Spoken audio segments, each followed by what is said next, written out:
To understand the first part of Genesis, I'm going to turn, strangely enough, to something that's actually part of the New Testament, and this is a central element of Christianity. And it's a very strange idea, and it's going to take a very long time to unpack, but the idea, this is what John said about Christ. He said, in the beginning was the Word. And so that relates back to Genesis 1. In the beginning was the Word, and the Word was with God, and the Word was God. Three sentences like that take a lot of unpacking because, well, none of that seems to make any sense whatsoever, really, right? In the beginning was the Word, and the Word was both with God, and the Word was God.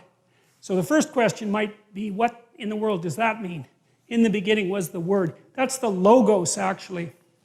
And the Logos is embodied in the figure of Christ. So there's this idea in John that whatever Christ is, the Son of God, is not only instantiated in history, say at a particular time and place as a carpenter in some backwoods part of the world, but also something eternal that exists up outside of time and space that was there right at the beginning. And as far as I can tell, what that Logos represents is something like modern people, it's something like what modern people refer to when they talk about consciousness.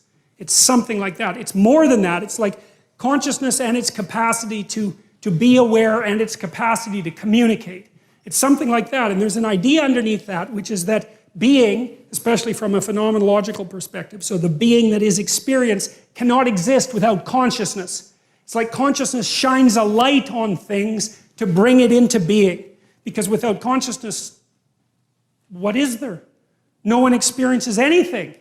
It's like, is there anything when no one experiences anything? That's the question. And the answer that this book is presenting is that, no, you have to think about consciousness as a constituent element of reality. It's something that's necessary for reality itself to exist. Now, of course, it depends on what you mean by reality.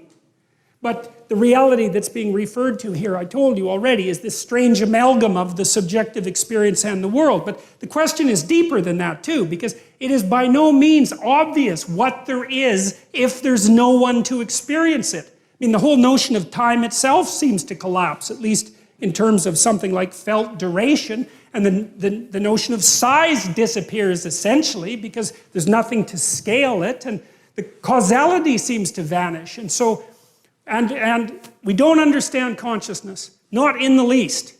We don't understand what it is that is in us that gives illumination to being. And what happens in the Old Testament, at least in part, is that that consciousness is associated with the divine. Now you think, well, is that a reasonable proposition? And that's a very complicated question, but at least we might note that there's something to the claim, because there is a miracle of experience and existence that's dependent on consciousness. I mean, people try to explain it away constantly, but it doesn't seem to work very well. And here's something else to think about, I think, that's really worth thinking about. People do not like it when you treat them like they're not conscious, right? They react very badly to that. And then you don't like it if someone assumes that you're not conscious, and you don't like it if someone assumes that you don't have free will, you know, that you're just absolutely determined in your actions, and there's nothing that's going to repair you, and that you don't need to have any responsibility for your actions. It's like our culture, the laws of our culture are predicated on the idea, something like people are conscious, people have experience, people make decisions and can be held responsible for them, that there's a free will element to it. And you can debate all that philosophically, and fine, but the point is that that is how we act, and that is the idea that our legal system is predicated on. And there's something deep about it because, you know, you're subject to the law, but the law is also limited by you, which is to say that in a well-functioning, properly grounded democratic system, you have intrinsic value. That's the source of your rights. Even if you're a murderer, we have to say, the law can only go so far because there's something about you that's divine. Well, what does that mean? Well, partly it means that there's something about you that's conscious and capable of communicating, like you're a whole world unto yourself. And you have that to contribute to everyone else, and that's valuable. I mean, that you can learn new things, you can transform the structure of society, you can invent a new way of dealing with the world.